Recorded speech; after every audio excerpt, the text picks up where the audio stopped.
Ah, Yalla, Shavua Tov, B'Shem Hashem, Naaseh V'Natzliach. Pour une série de cours aujourd'hui, cela c'est mon premier cours, il y en aura 4 autres après Be'ezrat Hashem, si Dieu veut. En ce dimanche 6 du mois de août, et déjà Yutet du mois de Av. Ah oui, le mois de Av, Yatikoujik. Alors, disait-il, shiur acheté par Daniel Semama, Hashem evarech ota b'chol asher la, pour l'élévation de l'âme de son papa, Yitzhak ben Rachel. Ruach Hashem tenachenu began Eden elyon b'chol asheruvim imur bichlal arachamim v'selachot bechen amen. Rav Dov ben Rabbi Pinchas Pashter Fresh ben Fortuné, Ufren Gisèle Mazal bat Tzipora Eliane Sassia bat Echnina, Esther bat Miriam Pouskohen Salmon, Patricia le bat Zeira Sonia René bat Suzanne, Shoshan et Shfrat Krief, Oulelef Elfav Dalim, Refouach Lema Achlama Meira pour vous tous, bien sûr. Umuratimi Ima Yekara, Sarat al Batefrat Miriam bat Esther Chaya Rucham Esther bat Rivka ben Simon, Jean-Luc ben Zeira, Meir ben Ruth Soufan, Sar bat Sassia ve Benehem, Jomir bat Nancy Rachel bat Sylvette Gezela, Chaya bat Sarah vechem Mazel Tov Vin bat Alice Mishpachat ben Shabbat, Chaya Sophie bat Sheva bat Chava, Levan Advora Cohen bat Esther Shoshana, Evelyne Rebecca Rivka bat Sarah, Tzipora Chaya bat Sharon Mazal, Yaakov ben Sarah Laloum, qui est sorti Baruch Shem de l'hôpital et qui on souhaite une longue vie. Ok, Toda Rabba d'acheter des shiurim, comme vous le savez, on vient de dire, on est le 10 du mois. Ah, t'es pas parti? Ah, donc 15 minutes. Alors, il faut que j'aille vite. Bezrat Hashem et Barach. Oufren, on est le 6 du mois, ceux qui peuvent aider pour le 10, Tovo Alechem Beracha. On commence tout de suite notre shiur sur une question énorme, le pourquoi de la création du monde. Alors, j'ai déjà fait énormément de sujets dans ce domaine, mais dans l'instant T, quand on vérifie un petit peu ce qui se passe sur Terre, la Gemara en conclut Ha'adam la'amol yulad. En fin de compte, l'homme est né pour souffrir. Ha'adam la'amol yulad. Est-ce que cette phrase-là vient de la conséquence de la création du monde, ou est-ce que cette phrase-là est une conséquence d'un effet qui a été commis? Réponse, non. Le monde n'a pas du tout été créé pour que l'on souffre. Seulement, la bêtise humaine va créer un état de fait pour lequel le monde maintenant va changer de direction pour le reprendre. Et si vous observez bien, c'est pour ça que je vous ai demandé de m'apporter le livre de Bereshit pour partager une étude avec vous sur le texte qui dit la chose suivante. Donc un sujet vraiment très important que je vous conseille vivement d'écouter, en tout cas pour ceux qui veulent, et qui dit comme ça, au début, Bereshit, bara Elokim et Hashem et Haaretz, jusque-là, il n'y a pas de problème. Michael, je pense que c'est un cours qui va te parler. Au commencement, Dieu donc créa le ciel et la terre. Le mot commencement est faux, puisque la première création de Dieu, c'est Bereshit. On a l'épisode. Quelle fut la première création de Dieu? Les gens, ils disent le ciel et la terre. Non, c'est Bereshit. Il a créé le commencement. Ensuite, il a créé une deuxième chose, c'est quoi? Bara, il a créé quoi? Elohim. Il a créé les attributs divins. Et sur ce, il a créé le ciel et la terre. Bon, tout ça, c'est pas du tout le but du shiur. Mais ce qu'on peut constater, c'est Vayomer Elohim, Yehor Vayehor. Il dit, il fut lumière. Quand on arrive à la fin, qu'est-ce qu'il y a marqué? Vayeyere Vayeboker Yom Echad. Donc il y a une finalité à ce jour. Deuxième jour, Akadosh Baruch Hu va séparer les eaux d'en haut des eaux d'en bas. Quand il finit cela, va écrire le Rakia Shamaim. Il créa donc le ciel qu'il va appeler Rakia Shamaim. Et la terre, la terre. Vayeboker Yom Sheni. Donc il y a un commencement, il y a une fin. Troisième jour, qu'est-ce que Dieu va créer? La nature, les arbres, les fleuves, et ainsi de suite. La terre va être créée le troisième jour. Là, on est toujours hors du temps. Vous êtes bien conscient qu'on est hors du temps. Les scientifiques, quand ils disent que la Terre elle a des 5 milliards d'années, la Torah est d'accord. Pourquoi? C'est marqué noir sur blanc. Le compte à rebours du temps dépend du Soleil et de la Lune. Ils sont créés le quatrième jour après que le ciel, la Terre elle-même et sa nature a été créée. Oufren, qu'est-ce qui a marqué ici? D'accord? Que Dieu va créer donc tout ça. Qu'est-ce qui a marqué? Vayere, Vayeboker, Yom Shlishi. D'accord? Donc début, fin. Quand on arrive au quatrième jour, le soleil, la lune, les étoiles, Vayere, Vayeboker, Yom Revi'i, quatrième jour. Cinquième jour, qu'est-ce que Dieu crée? Tous les animaux, volatiles, poissons et terrestres, tout le monde est créé. On arrive à ce jour-là et Dieu répond, Vayere, Vayeboker, Yom Chamishi. Yom, just a minute, parce qu'on en a ici. C'est toujours le cinquième jour. Et quand on y arrive à ce fameux Shabbat, donc le vendredi, ici présent, qu'est-ce qui a été créé le vendredi? L'homme. Alors très bizarrement, quand on arrive là-bas, pour l'homme, on va constater, Vayomer Elokim Tetza Nefesh Chaya, Nemina, Vechule Vechule, Vayevra Elohim et Adam, Betsalmo, Betsalem Elohim, Bara Oto. Donc il a créé l'homme, Bara Oto, Zachar ou Nekava, androgyne au niveau de l'âme. C'est pour ça qu'une âme peut être masculine, féminine. Après, dans la Ishtal Shelut, elle prend une entité de masculin féminin. C'est un sujet pour lui-même d'ailleurs qui répondra à beaucoup de pathologies chez les gens au niveau de leur identité par rapport à ça, mais c'est pas le sujet d'aujourd'hui. Et d'un coup, qu'est-ce qu'on lit? Je vous ai donné maintenant la terre est pour vous. D'accord? Je vous ai laissé la terre. Je vous ai tout donné. Le Montavo va dire Asher Asa Veine Tov Meod Ayer Aveker Yom Hashishi. Qu'est-ce qui se passe pour le vendredi de la création du monde? Il y a une finalité. 7e jour. Et là, par contre, 7e jour, vous connaissez, c'est le Kiddush. Asher bara Elohim la'asot. Et les Toldot Hashem ve'aretz be'Beraam. Qu'est-ce qui manque? Écoutez bien ce qui vient de se passer. Chaque jour a un début et une fin, y compris la création de l'homme. Ça veut dire que l'homme est malgré tout défini. Mais quand Akadosh Baruch Hu le plonge dans le pourquoi de la création du monde, il le plonge dans le jour du Shabbat. Oui ou non? Quand on arrive au Shabbat, contre toute attente, qu'est-ce qui se passe à ce moment-là? Il n'y a pas de Vayi Erev, Vayi Boker, Yom HaShabbat. Et pourtant, dans la vie de tous les jours, est-ce que Shabbat a une entrée? Oui. N'hésitez pas à répondre, il n'y a pas de question piège. Est-ce qu'il a une sortie? Oui. Quand je marque la Ktuba, ce soir j'ai un mariage à faire, ok? Bonne marque, ça se passe après la Shkia. Quel jour je marque? Dimanche, Echad, ou je marque Sheni. Sheni, si c'est après la Shkia. Pourquoi? Yom Echad. Pourquoi dans ce cas-là je fais l'Avdala? Normalement, l'Avdala ne devrait pas du tout avoir lieu, puisqu'il n'y a pas marqué Vayihere, Vayiboker, Yom HaShabbat. De là, on voit dans la Torah une volonté de qu'est-ce que Dieu voulait de la création du monde. Il voulait tout simplement qu'on rentre dans le monde de l'éternité pour jouir du Shabbat. Ça veut dire que le monde n'a pas du tout été créé, ni l'homme pour qu'on prenne des coups. Vous donnez un coup de poing à un homme, il a un hématome. Vous le frappez trop, il peut en mourir. L'homme n'est pas fait pour se battre sur un ring. L'homme n'est pas fait pour prendre des épreuves parce qu'il a été créé Nefesh Chaya. C'est une âme sensible. Donc, la souffrance et les coups que nous prenons ne sont pas d'actualité pour l'humanité. Et c'est pour cela que ça nous rend agressifs. Et que malheureusement, pour un coup mal placé, l'homme peut perdre sa vie. Et d'où est-ce qu'on voit ça? Quand Dieu a créé l'homme, Yom HaShishi, qu'est-ce qu'il a marqué à la fin? Vayiere, Vayiboker, Yom HaShishi.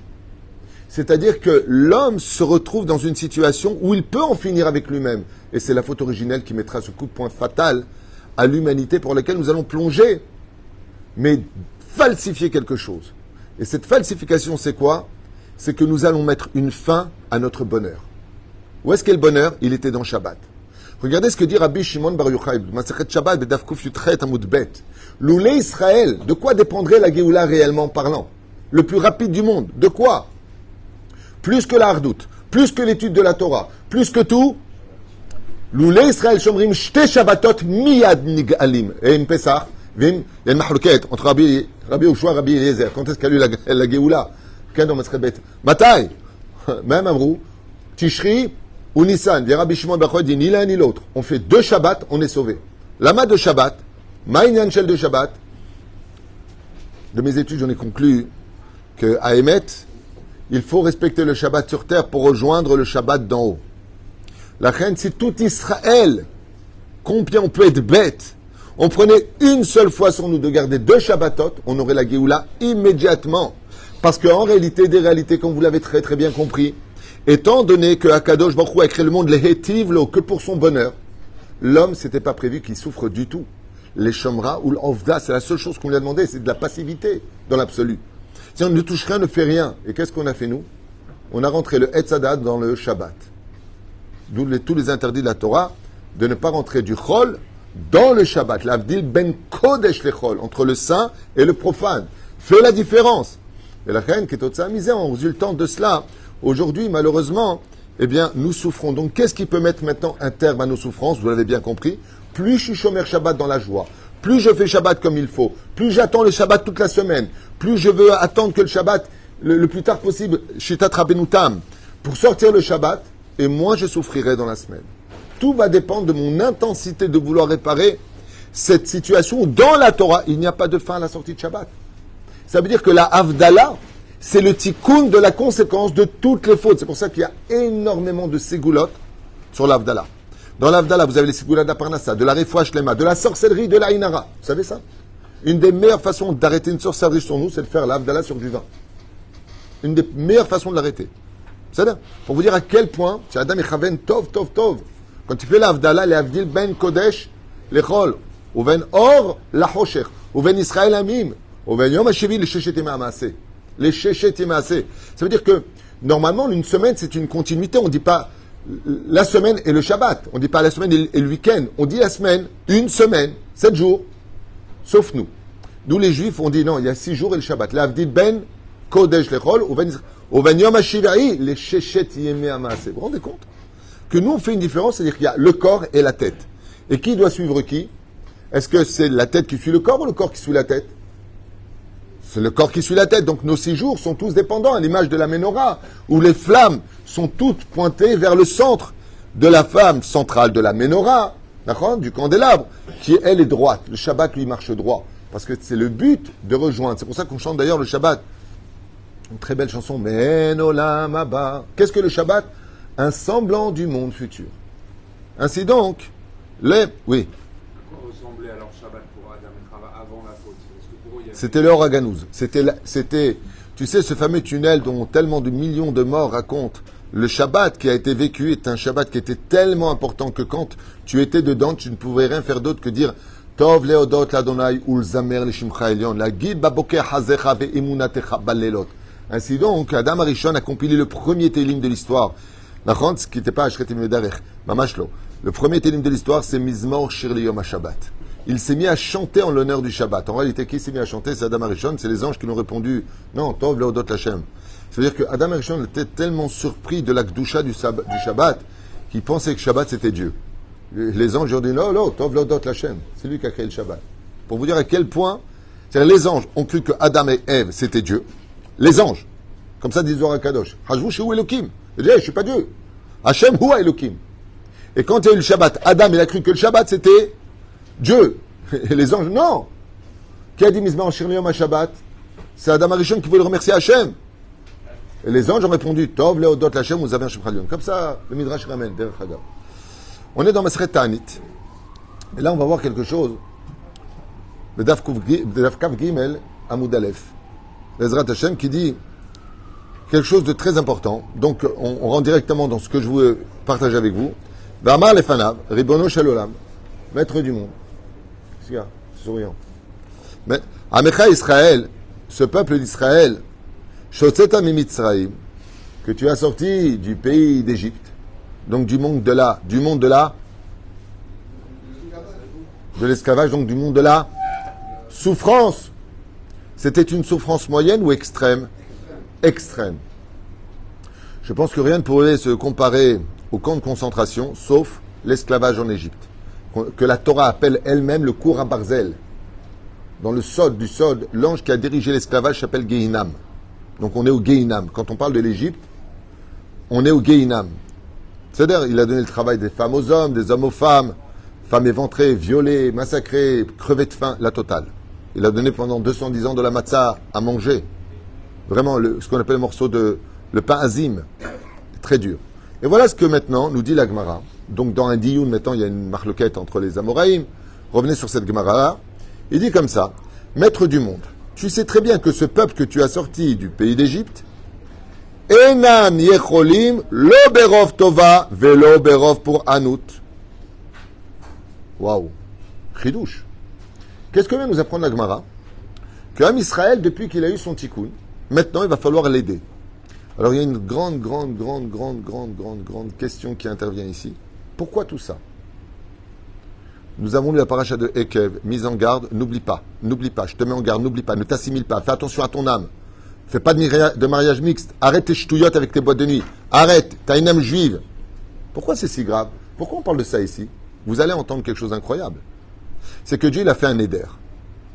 Quand il a créé l'homme, il a créé l'homme. Il lui a demandé s'il voulait être créé. Contre toute attente, si on regarde dans Masechet Rosh Hashanah B'Daf Yud Zayin, Rashi sur place, il dit que quand Dieu a créé le monde, il a demandé au soleil, tu veux être créé, à la lune, tu veux être scellé, Kal Vachomer, pour l'homme. C'est pas marqué comme ça chez Rashi.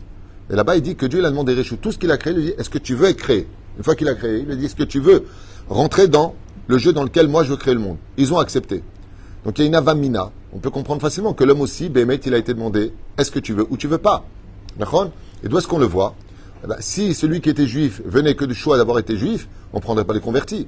Un converti, c'est un choix. Donc un goy peut choisir de devenir juif. Mashma mikan, que le choix est fait aussi par rapport à la conversion, avant de descendre dans ce monde. Tu veux cette loi ou 613 euros? Quand on voit le salaire, je veux 613. Quand on arrive dans ce monde, je t'ai pas demandé de me faire juif. Non, tu as choisi babouche. Et que tu le veuilles ou pas, il y a un problème. Vous savez lequel? C'est que Dieu il a fait le néder d'emmener tous les juifs au Olam Haba. Kol Israël yesh lahem halek la Olam Haba. Masechet Sanhedrin, daf tzadi amud aleph. Vous avez tous le parlement futur, sauf 4. C'est-à-dire, il y a 4. Achitophel, Bil'am, Gehazi et Doeg Adomi. Comme ça dit la Gemara dans Sanhedrin, par la suite. Elou en lahem halek la Olam Haba. Oh, c'est magnifique. Si tu me dis qu'il y en a 4 qui n'ont pas, ça veut dire le reste. Ah! Si les non-juifs aussi veulent, Kol Israël, Balé Rabot Tan Chazidom Olam. Cette loi chez les Goïm, et ils ont le monde futur. C'est-à-dire, Mashma Mikan. Qu'Akadosh Baruch Hu, il a fait un néder. Et le néder, c'est quoi? C'est qu'il n'y aura pas un seul juif qui n'aura pas de monde futur.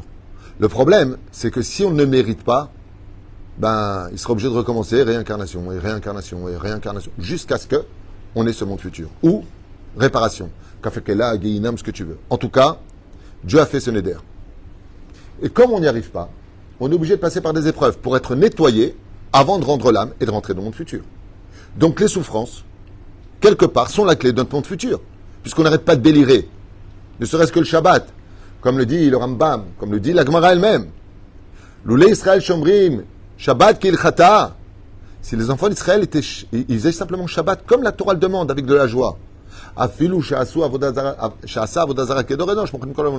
Même s'ils avaient fait de l'idolâtrie comme à l'époque de Enoch, on aurait tout pardonné. C'est-à-dire qu'au lieu de souffrir, qui serait l'éponge de nos souffrances? Le Shabbat. Afilou.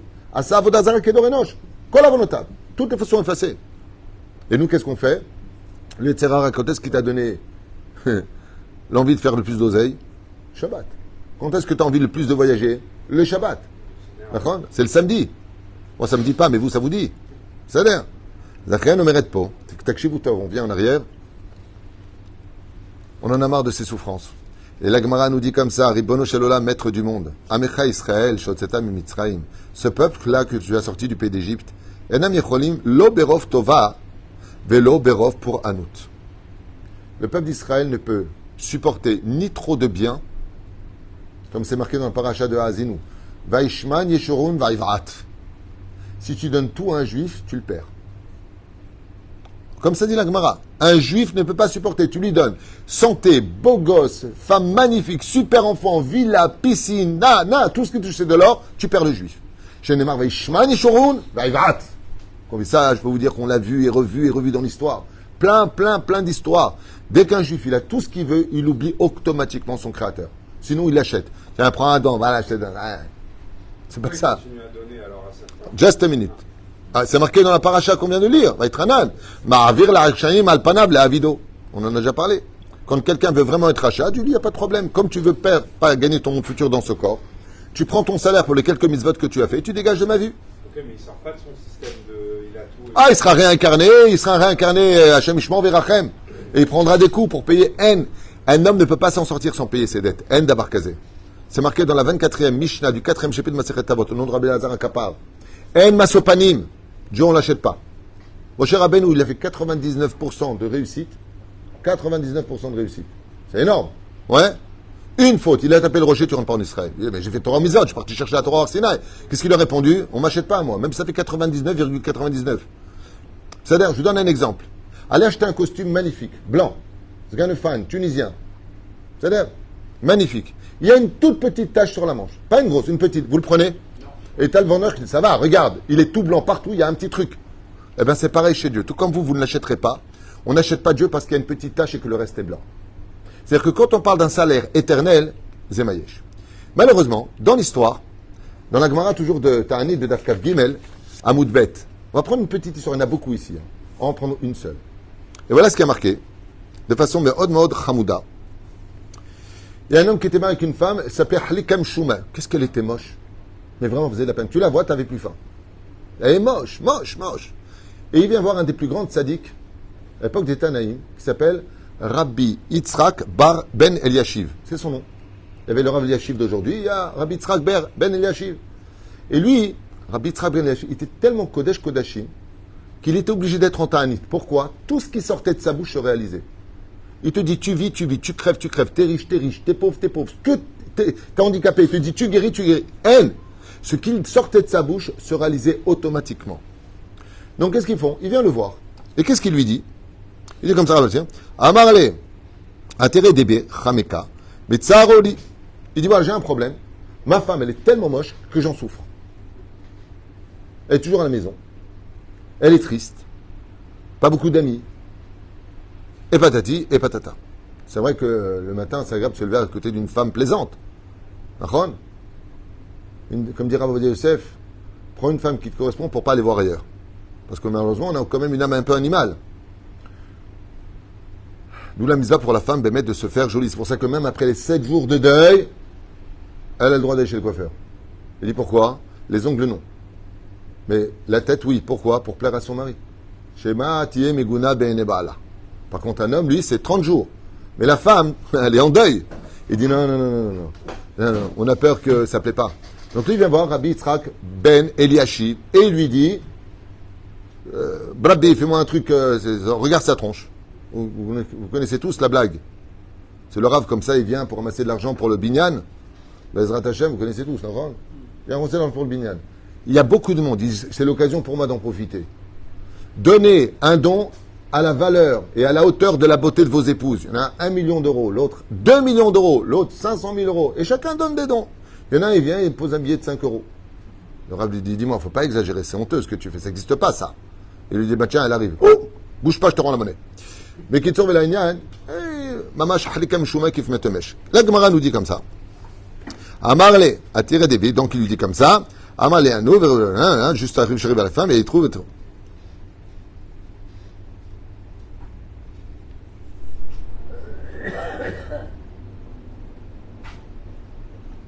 Ah, il vient le voir et il dit comme ça. Le problème, c'est que maintenant que depuis qu'elle est venue belle, elle n'est plus à la maison. Vimit gabel alay. Oh, avant, elle était humble. Pas de quoi non plus trop se la ramener. Mais maintenant qu'elle est devenue très belle, elle est au canyon toute la journée, au café toute la journée. Il dit, il n'y a pas de repas, lui, t'es pas handicapé, t'as qu'à mettre ça au micro-ondes. Il n'y a pas de micro-ondes, c'est une façon de parler. Ken? Mais Makara, avant, quand je disais quelque chose, il me dit, ok, mon cœur. Maintenant, on dit, oh, t'as vu ce que je suis devenu? Il est parti voir Rabbi Yitzhak Bar Ben Eliashiv et il lui a dit, depuis qu'elle est devenue belle, je n'ai plus de vie avec elle. Amroulé, Mar, Rahame Alan. Et donc, qu'est-ce qu'il vient lui dire maintenant? Il lui dit, tout comme j'ai dit Titiapé, eh bien qu'elle redevienne comme elle était. Elle est redevenue comme elle était. Il a dit, Baruch Hashem, depuis j'ai le shalom à la maison. La suite extraordinaire de cette Gemara, je vous conseille de la voir, Bedaf Kav Dalet par la suite, c'est parce que c'était en bas, Kav Dalet Amud Aleph. Regardez la suite, parce que c'est très impressionnant. Et chacun vient le voir en lui disant, je voudrais être riche, je voudrais ceci, je voudrais cela. Et Rabbi Yitzhak Ben Eliashiv, il dit, ok, c'est ce que tu veux, il n'y a pas de problème. Mais tous sont revenus en lui disant, non, depuis que je suis devenu riche, j'étudie plus. Depuis que ma femme est plus belle, j'ai plus de chambaï. Il dit, Makara. Il dit, c'est très simple. On pense toujours faire mieux que Dieu. Qu'est-ce qu'il fait Rabbi Yitzhak Ben Eliashiv? Il se met à pleurer. On le voit en train de pleurer. On lui dit, là, pourquoi tu pleures?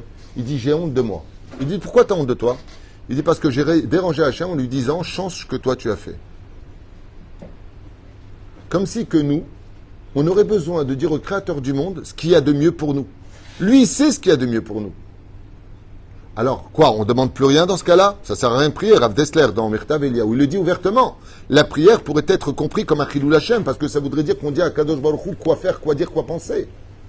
La réponse est non. Tu as le droit de demander à Kadosh Baruch Hu, mais de lui expliquer pourquoi tu lui demandes. Dans quel intérêt? Et si ce que tu lui demandes, c'est dans l'intérêt c'est dans l'intérêt de mieux servir Hachem. C'est-à-dire, quel était son problème à lui? S'il avait dit à Kadosh Baruch Hu, moi j'ai du mal à étudier la Torah comme dit Rabbi Shimon Bar Yochai, celui qui a une belle maison, une belle épouse de beaux kélim, il enjolive son étude. Si le but, c'était de mieux servir Hachem, tu as le droit de demander une meilleure parnassa. Si ton but, c'est d'étudier plus la nuit, tu as le droit de demander de meilleures conditions. Si ton but, c'est de demander une voiture qui est toute neuve pour emmener un khatan, une kala, pour pouvoir faire des mitzvot, ça veut dire que ça reste dans le contexte de la Torah. C'est pas pour moi que je le demande. C'est pour te servir. Alors même tes murs, tu peux demander qu'elles soient faites de feuilles d'or, comme ce fut le cas de Rabbi Yehuda Anassi. C'est-à-dire, comme il a dit à la fin de sa vie, même mon petit doigt ne m'a jamais servi à moi. Mais la reine, la volonté d'Hachem, c'est que l'homme soit heureux, puisqu'il n'y a pas de finalité pour Shabbat. Le but de la création, c'est que l'homme soit heureux dans ce monde. Dieu n'a pas voulu chasvé shalom, qu'un homme soit malheureux dans sa vie, bien au contraire. Et c'est pour cela que le combat entre la dureté et la douceur de notre vie doit appartenir à la chokhmah. En fin de compte, comme on l'a lu dans la paracha hier de Aikev, Uma Hashem Elokecha Shwel Mimar Kim Lir'a ou La'ava vechule vechule. Il y a 2 fois que c'est marqué comme ça, Uma Hashem, Ve'ata Israël Uma Hashem. Et maintenant Israël, qu'est-ce que l'Éternel Dieu te demande? C'est marqué dans 2 parachutes. Celle de Aikev, qui appartient à la pensée. Qu'est-ce que l'Éternel ton Dieu te demande? De le craindre et de l'aimer. Et la première fois qu'on voit ça, c'est dans la parashat Vaïtranan, où là-bas c'est marqué Ve'ata Israël Uma Hashem Elokecha Shwel Mimar Lishmor et Amishpatim Ve'atachukim. De là tu apprendras que tu dois craindre et aimer Dieu dans l'action et dans la pensée. Normalement, on aurait dû lire d'abord dans la pensée, après dans l'action. Non, sauf Maaseh, Mahshavat Echila. La fin d'une action, exprimer ta pensée. Pourquoi c'est marqué comme ça? Hazal nous dit, c'est parce qu'on a eu peur que le juif, il aime Dieu dans son cœur, mais pas dans l'action. Dieu, il est dans mon cœur, je l'aime, il le sait. Oui, ça c'est dans la paracha de Ekev. C'est ce qu'on appelle l'amour de l'accomplissement des mitzvot par la pensée. Mais juste avant, t'oublies que dans Vaïtranan, c'est marqué exactement la même chose. Va'ata Israël ma'Hashem shol mi'imach, si ce n'est que de garder ses lois et ses préceptes et ses mitzvot et de les accomplir. Franchement, Mikan ne soit pas un juif philosophe, soit un juif du terrain, un juif d'action. Sinon Dieu ne t'aurait pas créé sur terre. Ce qui fait que ceux qui ont Dieu dans la pensée et dans l'action, si je suis dans l'action, je suis dans la pensée. Réponse non. Même quand tu voyages et que tu ne peux pas étudier parce que tu es au volant, t'as pas un cours à écouter Torah, dans ton cœur, de craindre Dieu et de l'aimer, tu accomplis une mitzvah, c'est dans le parasha de Ekev qu'on a lu. Et quand tu peux le faire, tu retournes dans la parasha de Vaïtranan. Vaïtranan, c'est où il y a la prière. De là, tu apprends que quand tu fais des actions, tu as le droit de prier après parce que tu as du crédit pour obtenir tes demandes. C'est pour ça que si tu veux toujours quelque chose, avant de prier, de beau des doutes, va étudier la Torah d'abord, prends du mérite, et après, avec ça, va demander à Kadosh Baruch Hu. Vous ferez un ayam assez, je partagerai avec vous 2 petites histoires, et je vous laisse tranquille pour ce premier shiur. Ne vous inquiétez pas, je vous retrouverai tout à l'heure pour d'autres shiurim. Je vous embêtais aujourd'hui.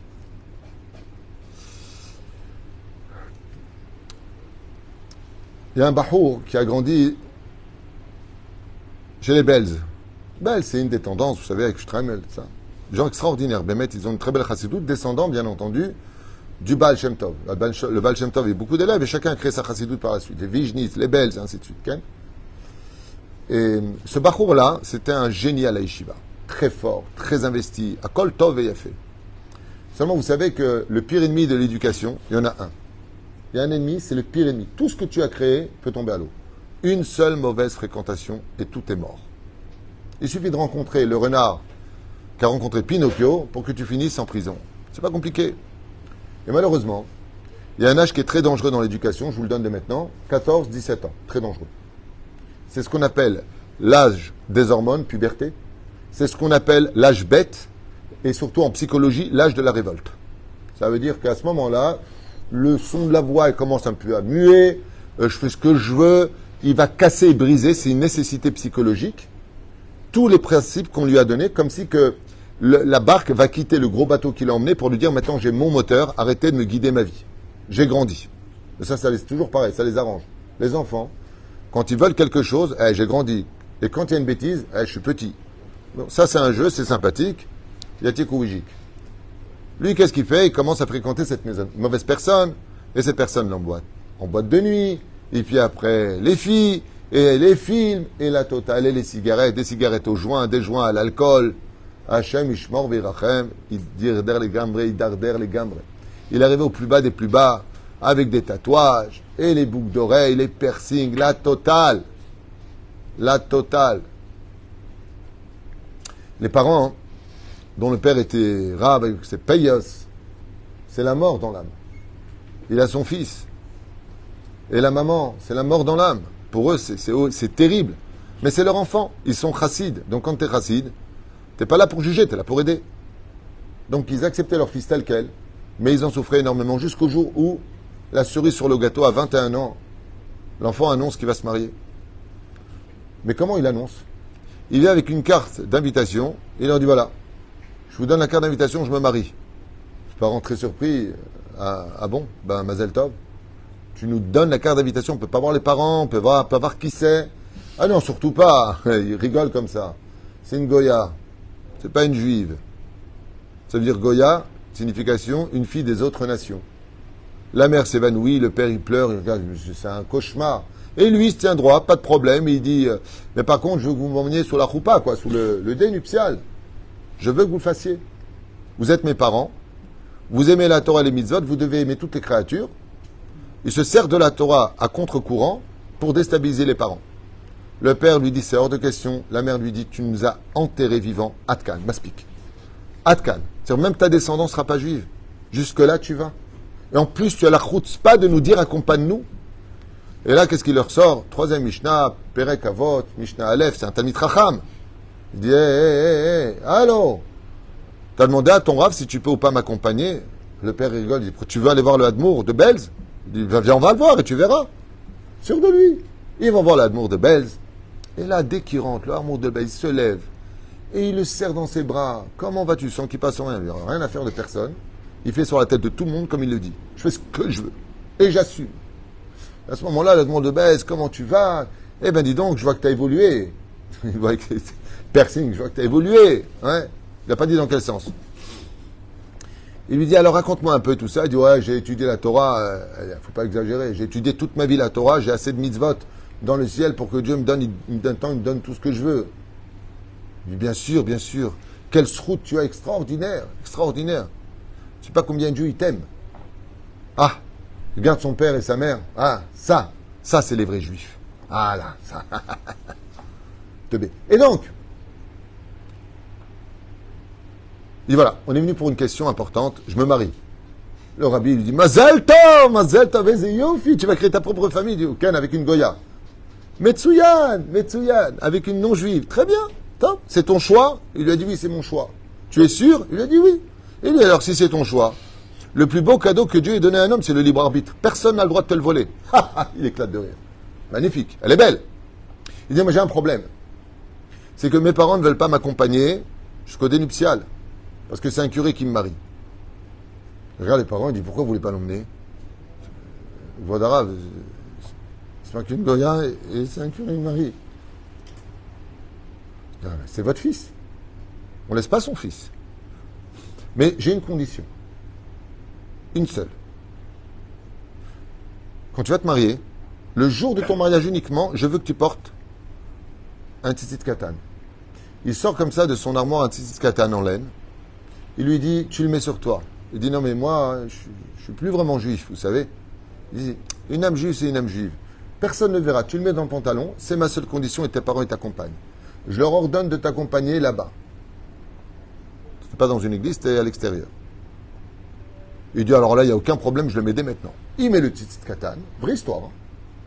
Et la cérémonie a lieu. Les parents, ils l'emmènent. Et lui, il avance. Et la takala, elle arrive. C'est un jeu de mots. La takala. Le mariage se célèbre. Les parents, bien sûr, ne mangent rien. Ils se mettent de côté. Personne de la famille est venu. Ils ont la tête en bas. Ils regardent le ciel. Comment le rabbi, de Belz, il a fait une chose pareille. Comment on peut être là avec... Qu'est-ce qui se passe?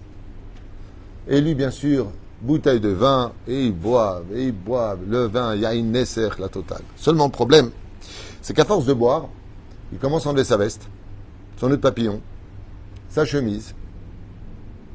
Et là, d'un coup, il sort ses franges de tzitzit et il se met à danser avec. Il est tellement heureux, il voit sa kala, il danse avec. Danse mélangée, la totale chez Mishmor. À ce moment-là, la kala, elle regarde comme ça, elle dit, mais c'est quoi ça? Les parents de la kala, mais c'est quoi ces franges? Et ils appellent le curé qui était hyper antisémite dans cette histoire. Et là, il dit, mais c'est un juif qui est resté juif. Je vous l'avais dit. Les juifs, ils restent juifs quoi qu'il arrive. J'annule le mariage. Scandale. La Kala qui se jette sur son soi-disant mari. Lui qui annule le mariage. Bagarre générale. Tout le monde vient pour le frapper. Il est obligé de fuir avec les parents qui ont pris des coups. Tous ont pris des coups. Quand ils sont arrivés à la maison, avec perte et fracas, il lui a dit, bon, bah maintenant t'as plus de Kala, le mariage est annulé, et t'as toujours les tzitzit qui sont pleins de ton sang. Son tzitzit était plein de son sang qui a coulé sur lui. Il lui a dit, vous savez ce que j'ai appris aujourd'hui? Que même quand un juif ne peut être juif, il reste juif. Ils sont partis voir le Hadmour de Belz. Et il lui a dit, avant de venir me voir, va l'amener s'il te plaît à la Mahbessa. Va l'emmener, je pense qu'il y a du sang sur ton talit. Il lui a dit oui. Alors le père, il est parti le voir, il lui a dit, Oufren, il lui a dit, tu sais, le monde n'a été créé ni pour qu'on souffre, ni pour qu'on profite. Depuis la faute, il faut faire preuve de sagesse. Et des fois, la sagesse, c'est d'accompagner le serpent pour lui faire croire qu'il est dans la bonne direction et juste étrangler au moment où il le fallait. Car lui a dit le Hadmour de Belz, il a vu que si ça ne se passait pas comme ça, il serait perdu pour toujours. Il veut juste prendre le tzitzit. Tzitzit, vous savez c'est quoi tzitzit? C'est Gematria 600. Plus 5 nœuds, ça fait combien? 4, 1? Non, il y a 5 nœuds, c'est ça. 605 et 8 fils, 613. Chazal, il dit, celui qui porte le tzitzit sur lui, qui aime tarariag mitzvot. C'est l'équivalent. Mais la reine, dans cette situation où quelque part on pense toujours faire mieux que Dieu, d'un autre côté, comme dit le Rav Dester, il t'a donné un sechel. Avec ce que Dieu t'a donné dans les mains, arrange les choses, améliore les choses, mais tant que ça reste dans l'esprit divin. Hier, Abraham Ayakar, chez Amer Edzel Esruto, nous a raconté une très belle histoire. Et je finirai avec ça, avant de vous souhaiter une bonne journée, Bezrat Hashem. Une bonne semaine. Shavua Tov, comme on dit. Raconter l'histoire de cette personne qui avait l'habitude, comme moi je le fais moi-même, à émettre, toujours de préparer une pochette spéciale Zdaka. Comme les gens ils rentrent les uns après les autres, celui qui peut, il prépare des billets de 50, des billets de 20, des billets de 10, ou des pièces de 10, ou des pièces de 5, ou des pièces d'un shekel, ou ce qu'il peut. Et dans l'instant T, qu'est-ce qui s'est passé? Eh bien lui, tous les jours, il allait prier au Shtibler, et tous les jours là-bas, il y a autant de personnes qui prient que de personnes qui demandent de la tzedaka. Mais en particulier, c'est le responsable du Shtibler. Le Shtibler, c'est un lieu de prière. Ouais. Et il venait vers lui, mets de l'argent, mets de l'argent, mets de l'argent, mets de l'argent. Ce jour-là, il n'a pas pris la bonne veste. Et quand il est parti, il a oublié de prendre son sac d'argent pour l'emmener. Quand est venu le moment de la prière et que le responsable, qu'on appelle le gabaï, ou le bedeau, si vous préférez en français, du Shtibler, il est venu lui demander de l'argent. Quand il a mis la main à la poche, il s'est rendu compte qu'il n'avait pas l'argent. Il s'était trompé de veste. Et lui, il insiste lourdement. Je pense que vous avez déjà vu dans les Shtibler. Il y a des gens, tu ne peux pas prier, tu es au cotel, mais je suis en train de prier. Attends, je ne peux pas arrêter ma prière. Donne. Sachez une chose, les vrais pauvres ne demandent pas. Ils se mettent de côté. Les vrais. Sachez une chose, c'est pas moi, c'est du Rav Mordechai Eliyahu. Quand quelqu'un il insiste lourdement sans aucune honte, c'est un métier. Parce qu'un vrai pauvre, c'est pas un métier pour lui. C'est juste un dépannage. Bon, c'est un sujet pour lui-même. Et là, dans le Shtibler, il y a le Masgan, il faut payer. Le gabaï de la synagogue, Béhémet, ça coûte de l'argent. Il y a le nettoyage, il y a le Masgan. C'est des factures qui n'en finissent pas, c'est du matin à la nuit. Résultat, pas qu'il se fâche, mais il lui dit, écoute, Mina Shamaïm, j'ai pas pris avec moi mon argent. Il lui dit, non, un d'avoir casé, tous les jours tu donnes quelque chose. Et lui, qu'est-ce qu'il avait? Il dit, attends, regarde. Et là-bas, il avait un petit bout de chocolat. Tu sais, un chocolat dans son emballage, ça venait pas, alors, il peut rien. Hein. Dans son emballage. Il lui dit quoi? Tu veux du chocolat? Il lui dit, bah ouais, eh ben mets le chocolat dans l'assiette, dans le panier. Il dit, bah tiens, alors prends du chocolat, manie assez, je reviens demain, je te donne le double. Il a dit non. Ce Bahour-là, quand il est sorti du Shtibler, il s'est posé la question, pourquoi Dieu lui a fait ça? Pourquoi Dieu, il m'a fait ça? Tous les jours, je prépare. Pourquoi cette fois-là, j'ai oublié? L'Oivin. Le lendemain, quand il vient pour prier Mincha à Yarvit, qui vient l'accueillir? Le Gabaï et les Gabaïm. Kol hakavod. Il n'a rien compris. Le kavod de quoi? Qu'est-ce que j'ai fait? Si vous voulez chez moi. Il lui dit, tu te rends compte, le chocolat que tu as donné hier, il a sauvé la vie de quelqu'un ce matin. Dis Makara. Il y avait quelqu'un, malheureusement, qui était atteint de sucre, comment on appelle, diabète. et il est tombé par terre, il s'est évanoui. Tout l'argent du monde n'aurait pas pu le sauver, sauf une chose. Il fallait lui mettre immédiatement du sucre dans la bouche. Je suis parti, j'ai pris ton bout de chocolat, je lui ai donné dans la bouche, il est revenu à la vie. Mararlo, tu vois comment quand il te manque des choses, c'est pour compléter une vie ailleurs. On pense toujours mieux faire qu'Hachem. On n'est jamais content de ce que l'on a ou ce que l'on n'a pas. On est toujours en train de juger. Mais Akadosh Baruch Hu, il t'a dit, regarde, moi, quand j'ai créé le monde, j'ai pas dit que le Shabbat devait s'arrêter, c'est vous qui l'avez arrêté. C'est la bêtise du Etzada Tov Vara qui a été consommée avant l'arbre de la vie. Alors apprenez à vivre avec moi, apprenez à vivre avec la Torah et vous verrez un monde d'éternité pour lequel le mot souffrance n'a même pas sa place dans le dictionnaire. La reine Bezrat Hashem, et d'apprendre que dans ce monde, on n'a pas le droit de rester passif. Tu as le droit de demander, tu as le devoir d'agir. C'est vraiment d'aïmouna, tu dois agir. Mais à la condition que tout ce que tu fais soit les Shem Shamaim pour retrouver la lumière avec laquelle Bezrat Hashem, tes pas se dirigeront vers ton monde futur comme Dieu te le demande. Parce que tout ce que tu vas faire à l'opposé de cela, eh bien c'est tout simplement te faire perdre du temps dans un monde de souffrance parce que Dieu finira par t'emmener dans le monde futur. Ben tirtse, ben lo tirtse. Vehaya ekev tishme'un. Et ou frère, qu'est-ce qu'on va dire cette semaine? Re'e natati lifnechen, beracha ou klala. Botaï verabotaï, faites très attention. Natati lifnechem. Dieu il dit, je vous ai mis devant vos yeux, vous pouvez voir. Ouais, qu'est-ce que tu peux voir? Il dit, ben regarde, tous ceux qui ont vécu dans ce monde milliardaire, qu'est-ce qui reste d'aujourd'hui? Rien. Qui se rappelle des plus grands champions du monde d'il y a 300 ans en arrière? Personne. Si ce n'est que des légendes. Mais par contre, les Iloulot, qu'elles datent de 2000 ans, Abraham, Yitzhak, Yaakov, Sarah, Rafka, Rachel, Léa, jusqu'à aujourd'hui, on se souvient d'eux. Et on fait des fêtes pour eux. Comme je l'ai souvent dit, on fait la Iloula des Tzadikim, mais jusqu'à maintenant, on n'a encore jamais fait la Iloula de Einstein, même s'il était juif. Baruch Adonai Leolam. Amen, Amen.